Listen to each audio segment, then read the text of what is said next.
பொறுப்பையும் பொது நலனையும் இரு கண்களாக கொண்டு இயங்கிக் கொண்டிருக்கிற நியூஸ் 7 தமிழ் தொலைக்காட்சியினுடைய அன்பு நேயர்களே, உங்கள் அனைவருக்கும் அன்பான வணக்கங்கள். புற்றுநோயை பற்றிய தவறான கருத்துக்களை இன்றைக்கு சில பேர் பரப்பி வருகிறார்கள். ஏன் நோயாளிகளே கூட அதை பற்றிய அவநம்பிக்கைகளை நிறைய கொண்டிருக்கிறார்கள். இந்த நோய் வந்தால் முடிந்தது கதை என்று பல பேர் எண்ணிக்கொண்டிருக்கிறார்கள். ஆனால் இன்றைக்கு நிலைமைகள் நிறைய மாறி வருகின்றன. பல்லாண்டு காலத்திற்கு முன்பாக இருந்த நிலைமைகள் வேறு. இன்று மருத்துவத்திலே அபார முன்னேற்றங்கள் வந்திருக்கின்றன. உரிய நேரத்திலே உரிய சிகிச்சை அளிக்கப்பட்டால் எத்தகையவரையும் காப்பாற்றிவிடலாம் என்கிற நம்பிக்கையை இன்றைக்கு மருத்துவ உலகம் நமக்கு தந்து கொண்டிருக்கிறது. இந்த நோய் வந்தால் உயிர் வாழ முடியாது, அவர்கள் பிழைப்பது கடினம் என்றெல்லாம் கருத்துகள் பரப்பப்பட்டு வருகின்றன அல்லது நம்பப்பட்டு வருகின்றனவே. அது உண்மை அல்ல, அது அப்படி அல்ல. அடிப்படையிலே நான் ஒரு இலக்கியவாதி. ஆனால் எனக்கு தெரிந்த மருத்துவ அறிவை வைத்து நான் சில செய்திகளை உங்கள் மத்தியிலே சொல்ல விரும்புகிறேன். புற்றுநோயை பொறுத்த அளவில் 4 நிலைகள் உண்டு. முதல் நிலை என்பது நிச்சயமாக காப்பாற்றிவிடலாம், அதை உறுதியாக நம்பலாம். 2வது நிலை என்பது பெரும்பாலும் காப்பாற்றிவிடலாம் என்கிற ஒரு நம்பிக்கை அளிக்கக்கூடிய, அதாவது 51% மேல் என்று வேண்டுமானால் சொல்லலாம். 3வது நிலை என்பது அந்த மரணத்தை தள்ளி போடுவதற்கான சாத்தியக்கூறுகள், அதாவது முடிந்த அளவிற்கு அவருடைய ஆயுளை நீட்டிப்பது என்பது. 4வது நிலை என்பதுதான் சற்று கடினமான நிலை. அந்த நிலை வந்துவிட்டால் பெரும்பாலும் காப்பாற்ற முடியாது என்பதைத்தான் பெரும்பாலான மருத்துவர்களை கூட ஏற்றுக்கொள்கிறார்கள். ஆனால் அதையே கூட உடைக்கக்கூடிய, இதை மாற்றி நம்பக்கூடிய அளவிற்கு ஒருவர் உருவாகி இருக்கிறார், ஒருவர் நிரூபித்து காட்டியிருக்கிறார். அவரை பற்றித்தான் நாம் பேச இருக்கிறோம். பெரும்பாலும் 4வது நிலை என்பது 4th ஸ்டேஜ் என்பது வந்துவிட்டால் வலியற்ற, வேதனையற்ற, துன்பமற்ற ஒரு வாழ்க்கை அவர்களுக்கு தருவது தான் மருத்துவருடைய நோக்கமாக இருக்க முடியுமே தவிர அவர்களை காப்பாற்றி விடலாம் என்கிற நம்பிக்கையை மருத்துவர்களே கூட அளிப்பதில்லை. ஆனால் அதை மாறி ஒருவர் உயிர் வாழ்ந்து கொண்டிருக்கிறார், அவரை பற்றிய செய்திகளை அறியும் பொழுது நமக்கே கூட நம்பிக்கை ஏற்படும் என்பதனாலே தான் இன்றைய கருப்பொருளாக நான் அவரை எடுத்துக்கொண்டேன். அதற்கு முன்பாக ஒரு சின்ன பின்னணியை நான் சொல்லியாக வேண்டும். என்னுடைய 16வது வயதிலே என்னுடைய மிக நெருங்கிய தாய் வழி உறவினர் ஒருவருக்கு வாய் புற்றுநோய் வந்தது. அப்பொழுது அடையாறில் இருக்கிற கேன்சர் இன்ஸ்டியூட் என்று சொல்லப்படுகிற புற்றுநோய் மருத்துவமனைக்கு நான் தான் அவரை அழைத்து செல்வேன். அப்பொழுதெல்லாம் ஒரு லைசன்ஸ் அவசியமில்லை என்று சொல்லுகிற மொப்பெட் வண்டி ஒன்று என்னிடத்தில் இருந்தது. அதிலே அவரை அழைத்து செல்வேன். நான் கூடவே இருப்பேன். அந்த புற்றுநோய் மருத்துவமனையிலே ஒரு 16 வயதிலே அவ்வளவு மரண காட்சிகளையும், மரணத்தை சந்திப்பவருடைய காட்சிகளையும், அப்பொழுதெல்லாம் அவ்வளவு மருத்துவம் அவ்வளவு முன்னேறாத நிலைமை. என்னுடைய உறவினர், அந்த தாய் வழி உறவினர் நிறைய வெற்றிலை பாக்கு போடுகிறவர். எப்பொழுது பார்த்தாலும் குதப்பிக்கொண்டே இருப்பார். அதனால் அவருக்கு வாய் புற்றுநோய் வந்தது. அந்த வாய் புற்றுநோய் மெல்ல தொண்டை, நுரையீரல் என்று மெல்ல உள்ளே இறங்க ஆரம்பித்ததும் சமாளிக்க முடியாத நிலைமை வந்தது. அதற்கு பிறகு அவர் சிகிச்சைக்கு நானே தான் கூட இருப்பேன். வேறு யாரும், அவருடைய கூட பிறந்தவர்களோ அல்லது அவருடைய பிள்ளைகளோ கூட எல்லாம் ரொம்ப சின்ன பிள்ளைகளாக இருந்ததனாலே எனக்குத்தான் அந்த புற்றுநோய் மருத்துவமனைக்கு அடிக்கடி செல்லக்கூடிய ஒரு சூழ்நிலை உருவாகி இருந்தது. அதன் பிறகு கூட அவரை எங்களால் காப்பாற்ற முடியவில்லை என்பதை நான் சொல்லியாக வேண்டும். அதற்கு பிறகு எங்களுடைய நட்பு வட்டத்திலே, உறவினர் வட்டத்திலே நிறைய பேருக்கு புற்றுநோய் வந்தது. அதை கடந்து போக நேர்ந்த போதெல்லாம் எனக்கு பெற்ற அனுபவத்தை வைத்து நான் சொல்லுகிறேன். ஒருவேளை எனக்கு கூட வந்துவிட்டால் என்ன செய்வது என்கிற ஒரு யோசனையிலே பெரும்பாலும் இதெல்லாம் சுய பரிசோதனை யாரும் செய்து கொள்ள மாட்டார்கள்.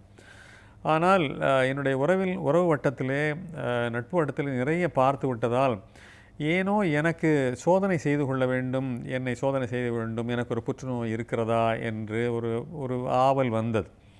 இது ஒரு வித்தியாசமான ஒரு ஆவல், வித்தியாசமான பார்வை. எல்லோருக்கும் அது வந்து விடாது. அப்படியே வந்தாலும் அதை துணிச்சலாக அவர்கள் போய் பார்த்து விட மாட்டார்கள். ஐயோ, இருந்து விட்டால் என்ன செய்வது? இருந்து விட்டால் கவனித்து கொள்ள வேண்டியது அதுதானே வழிமுறையை தவிர இருந்து விட்டால் என்ன செய்வது என்று சொன்னால் அதற்காக போகாமல் இருந்தால் எப்படி? இது அவசியம் பலரும் செய்து கொள்ள வேண்டும், முன்வர வேண்டும் என்பது என்னுடைய கருத்து. என்றால் அந்த சிகிச்சையை மேற்கொண்டவன் என்ற வகையிலே நான் அதை சொல்லிக் கொண்டிருக்கிறேன். இந்த சிகிச்சைக்கு வெவ்வேறு இடங்களிலே வெவ்வேறு கட்டணங்கள் வாங்குகிறார்கள். நான் பார்த்த இடத்திலே ஒரு 4,500 ரூபாய் கட்டணம் வாங்கியதாக எனக்கு நினைவு. முதலிலே இரத்த பரிசோதனை செய்தார்கள். இரத்த பரிசோதனை செய்த அந்த பரிசோதகர் அந்த இரத்த மாதிரியை எடுத்த பொழுது உங்களுக்கு என்ன செய்கிறது என்று என்னை பார்த்து பரிதாபமாக கேட்டார். ஏன்னா எனக்கு அவருக்கு நான் அந்த நோய்க்கு உட்பட்டு விட்டேன் என்பதை போன்ற அவர் கற்பனையிலே அவர் இருக்கிறார். அவர்கிட்ட நான் சொன்னேன், எனக்கு ஒன்றுமே இல்லை, நான் சும்மா தான் இருக்கிறேன். சும்மா இருக்கிறீர்களா? அப்புறம் எதற்காக நீங்கள் சோதனை செய்து கொள்ள வந்தீர்கள்?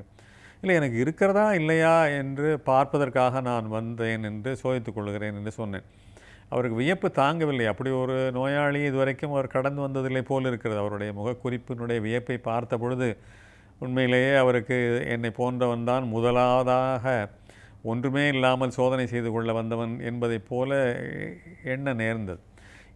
ஏன் இந்த கதையை சொல்கிறேன் என்று சொன்னால், பலரும் ஆரம்ப நிலையிலே வந்தால் குணப்படுத்தி விட முடியும் என்கிற நம்பிக்கையை மருத்துவர்கள் அளிப்பதனாலே இந்த நோய் ஒன்று பல நேரங்களிலே சின்ன அறிகுறி கூட காட்டாமல் திடீரென்று விஸ்வரூபம் எடுத்து இனிமேல் அதை ஒன்றுமே செய்ய முடியாது என்கிற நிலைமைக்கு வந்து விடுகிற பொழுது ஏன் நாம் அந்த சோதனையை செய்து கொள்ளக்கூடாது? அந்த துணிவு பலருக்கும் என்னுடைய வாக்குமூலம் மூலமாக வரக்கூடுமோ என்கிற நம்பிக்கையில் தான் இதை நான் உங்களிடத்திலே பகிர்ந்து கொண்டேன்.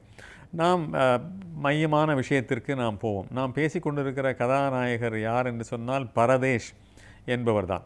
பாரத தேசத்திலே பிறந்து பரதேசி என்று சொன்னால் பல இடங்களுக்கும் செல்கிறவர், எல்லா தேசங்களுக்கும் உரியவர் என்று அர்த்தம். ஆனால் நம்ம அந்த சொல்லை நாம் இப்பொழுது வேறு விதமாக புரிந்து கொண்டிருக்கோம். அவர் துணிந்து பரதேஷ் என்று தன்னுடைய பெயரை வைத்திருக்கிறார். 21 வயதான் ஆகிறது. மத்திய பிரதேசத்தை சேர்ந்த ரிவா என்கிற ஊரை சேர்ந்தவர். இவருக்கு 23வது வயதிலே இவருக்கு புற்றுநோய் இருக்கிறது, அதுவும் 4வது நிலைக்கு இவர் வந்து விட்டார் என்பதாக மருத்துவர்கள் அறிவித்தார்கள். அதிலே இருந்து அவருடைய மனமாற்றம் அடியோடு மாறிவிட்டது. இவருக்கு ஆரம்பத்திலே ஒரு கழுத்திலே ஒரு கட்டியை போல வந்தது. அதற்கு சில வைத்தியங்கள், உள்ளூர் வைத்தியங்கள் எல்லாம் செய்தார்கள். ஆனால் வலியும் வேதனையும் அதிகமாகினவே தவிர குணமாகவில்லை.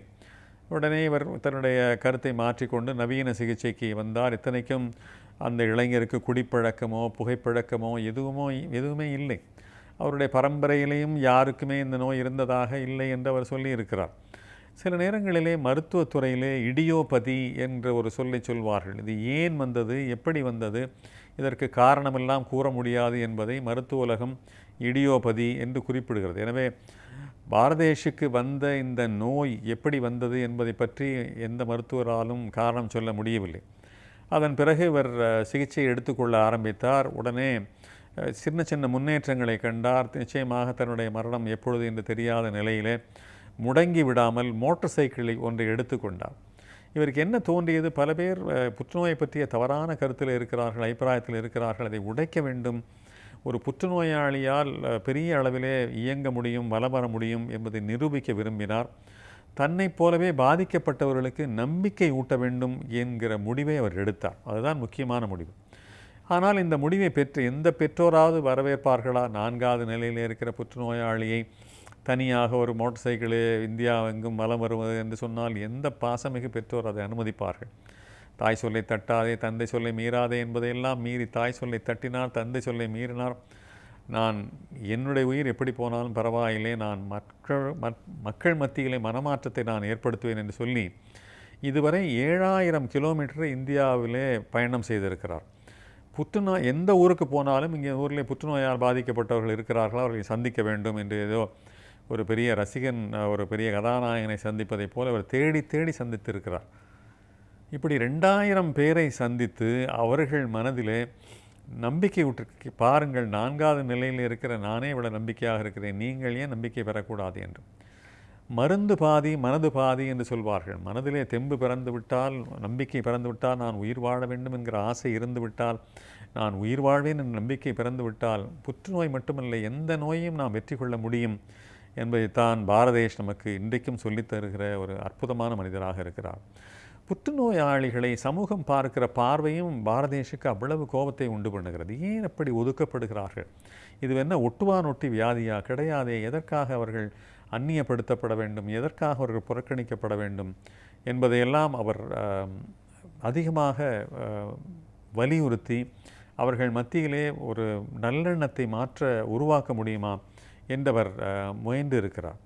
இவருக்கு இப்படி ஒரு எண்ணம், நம்பிக்கை பல இடங்களுக்கு சென்று இந்த மாதிரியான செய்திகளை பரப்ப வேண்டும் என்று சொன்னால், காலிலே புற்றுநோய் கண்ட ஒருவர் மிகப்பெரிய மாரத்தான் என்கிற போட்டியிலே கலந்து கொண்ட செய்தியை எங்கோ பத்திரிகையில் படித்திருக்கிறார்.